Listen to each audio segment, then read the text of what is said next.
প্রিয় ছাত্রছাত্রীদের জানাই আন্তরিক শুভেচ্ছা। আজ আমি পঞ্চম শ্রেণীর প্রথম পর্যায়ক্রমিক মূল্যায়ন 2025-এর কিছু অঙ্কের প্রশ্নোত্তর নিয়ে আলোচনা করব। এখানে তোমরা স্পষ্টতই দেখতে পাচ্ছ মডেল কোশ্চেন সেট 1। তো একের দাগের যে প্রশ্নটি দেওয়া আছে তা হলো সঠিক উত্তরটি নির্বাচন করে উত্তর দাও। 8, 0, 1, 4 অঙ্কগুলি দিয়ে গঠিত ক্ষুদ্রতম সংখ্যাটি হবে কি 1048। এটি হলো সঠিক উত্তর। 148 ঘন্টা সমান কত দিন? আমরা জানি 24 ঘন্টা সমান 1 দিন, তাই 148কে আমরা 24 দিয়ে ভাগ করলে উত্তর পাই 7। উত্তর হবে 7 দিন। এর পরের যে প্রশ্নটি রয়েছে তা হলো দুটি বিন্দু দিয়ে অসংখ্য একটি, দুটি না তিনটি সরলরেখা আঁকা যায়। আমরা জানি যে দুটি বিন্দু দিয়ে একটি মাত্র সরলরেখা আঁকা যায়, দুটি বিন্দু দিয়ে একটি মাত্র সরলরেখা অঙ্কন করা যায়। এরপর চলে আসছি আমরা 2 দাগের অঙ্কের প্রশ্নে। 2 দাগের ক, 30 এবং 42-এর গসাগু কত? এখানে তোমরা দেখতে পাচ্ছ যে আমি ভাগ পদ্ধতিতে 30 এবং 42-এর গসাগু সমাধান করেছি। 30 থেকে 30 বিয়োগফল 12, 30টা হয়ে গেল এখন ভাজ্য, 12 দিয়ে 24, 30 থেকে 24 বিয়োগ করলে 6, 6 দিয়ে 12, তাই উত্তরটি হবে 6, অর্থাৎ 30 এবং 42-এর গসাগু হলো 6। এরপরের যে প্রশ্নটি রয়েছে 52,229কে স্থানীয় মানে বিস্তার করো। 52,229কে স্থানীয় মানে বিস্তার করলে হচ্ছে 50,000 যুক্ত 2,000 52,000 যুক্ত 200 52,200 যুক্ত 20 যুক্ত 9। এটা হয়ে গেল স্থানীয় মানে বিস্তার। এরপর আছে দুটি সংখ্যার গসাগু এবং লসাগু 12 এবং 288। একটি সংখ্যা 36 হলে অপরটি কত হবে? আমরা জানি দুটি সংখ্যার গসাগু গুণিতক লসাগু সমান সংখ্যা দুটির গুণফল, তাই 12 গুণিতক 288কে 36 দিয়ে ভাগ করলে উত্তর দাঁড়ায় 96। তাই একটি সংখ্যা 36 হলে অপরটি হবে 96। এরপরের অঙ্কটি রয়েছে দেবব্রত বাবু তার 6 মাসের আয় দিয়ে 7 মাসের খরচ চালান। তার মাসিক খরচ 12,750 টাকা হলে মাসিক আয় কত? এটা মাসিক খরচ হবে, এটা হবে 7 মাসের খরচ। তাহলে 7 মাসের খরচ সমান দেখেছি আমরা 6 মাসের আয়, অতএব 6 মাসের আয় সমান 12,270 টাকা। তাই 12,270কে আমরা যদি 6 দিয়ে ভাগ করি উত্তর দাঁড়ায় 2,045 টাকা।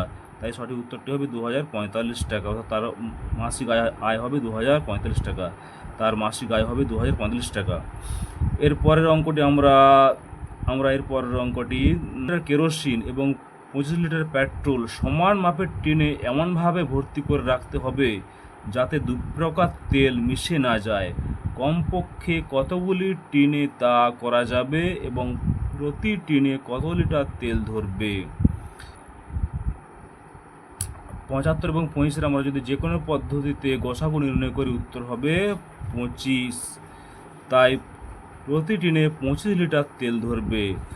অতএব টিন সংখ্যা হবে, আমরা এখানে দেখতে পাচ্ছি যে 75 লিটার কেরোসিন রয়েছে, তাই 75/25 সমান 3টি টিন।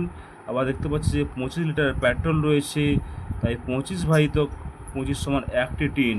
মোট 4টি টিনের প্রয়োজন হবে, 3 যুক্ত 1 সমান 4। আমরা চলে আসছি এর পরের প্রশ্নে।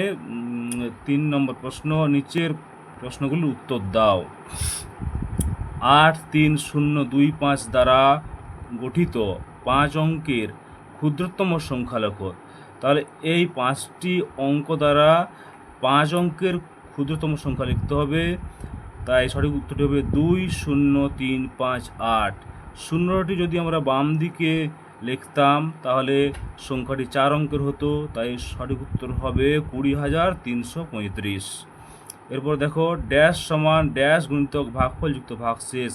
আমরা জানি যে ভাজ্য সমান ভাজক গুণিতক ভাগফল যুক্ত ভাগশেষ।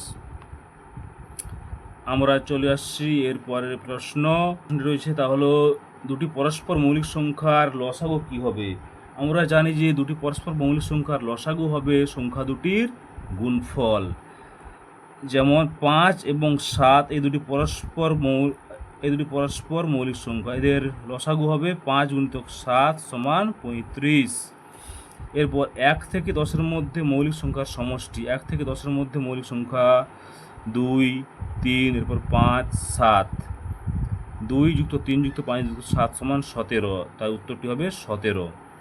এরপর আছে শূন্য স্থান পূরণ করো, 3 ড্যাশ 8 1 মাইনাস 2 5 2 ড্যাশ, এখান থেকে যদি আমরা 1 ধার নেই মানে হচ্ছে 11 হবে, তাহলে এখানে 9 হবে, 11 থেকে 9 বিয়োগ করলে 2, এখানে এখন আছে 7, 7 থেকে 2 বিয়োগ করলে হবে 5, 9 থেকে 5 বিয়োগ করলে হবে 4, 3 থেকে 2 বিয়োগ করলে হবে 1, তাই এখানে হবে 9, এখানে হবে 9। এরপর আছে 366 মাস সমান ড্যাশ বছর ড্যাশ মাস। আমরা জানি যে 12 মাসে 1 বছর, তাই 366কে আমরা 12 দিয়ে ভাগ করলাম, 12 দিনে 36, 6 নেমে ভাগ যায়নি, তাই ভাগফলের 0, ভাগফলটা হবে বছর, অর্থাৎ উত্তরটি হবে 30 বছর, আর ভাগশেষটি রয়েছে 6, তাই এখানে হবে 6 মাস। এরপর আছে 4 ও 6-এর দুটি সাধারণ গুণিতক কী কী হবে? একটি হবে 12 আর একটি হবে 24, এছাড়াও আরও অনেক সংখ্যা হবে।